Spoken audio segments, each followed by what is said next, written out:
I struggled a lot, and through my teens, I struggled in early 20s with depression, anxiety, and ADHD before we kind of knew what any of the letters were. We weren't talking about it, at least.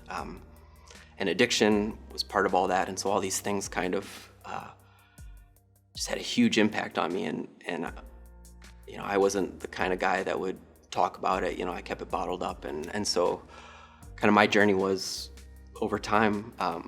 Just started seeing that nature was really healing for me, and I didn't quite know why. Right? I'd get out on the lake or the ocean or get out in the woods, and all of a sudden I'd start to feel more connected and more peaceful in that. So now, in my practice, to be able to take people out in nature and just talk about life and to be out there together and experience that has been really powerful.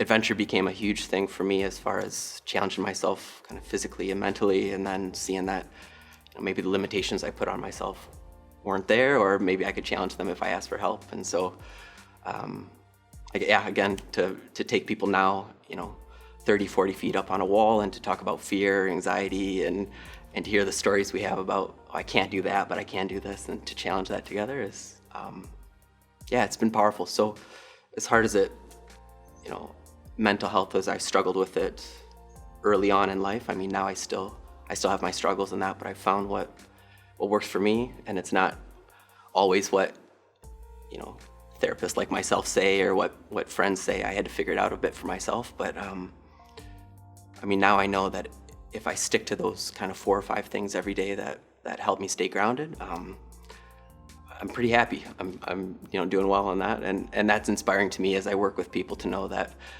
people will find their own path, and I might have some ideas along the way in that, but as they grab hold of what's working for them, it's really amazing to see mental health start to shift and to improve in that. And I think for a lot of us, the stigma of asking for help is one of the biggest barriers, right? Like most people I work with, to be honest with you, are this amazing group of people in our community that, just like me, we're like, I'm never going to talk to a therapist. Like I'm never going to do that. And so as we accept that we all need someone to talk to, whether it's a friend or whoever it is, and that, I'd say for people to find a good fit. Like it's hard to ask for help. It's hard to talk to someone about some of our most vulnerable stuff. So find someone that you feel you can trust, you can connect with, right?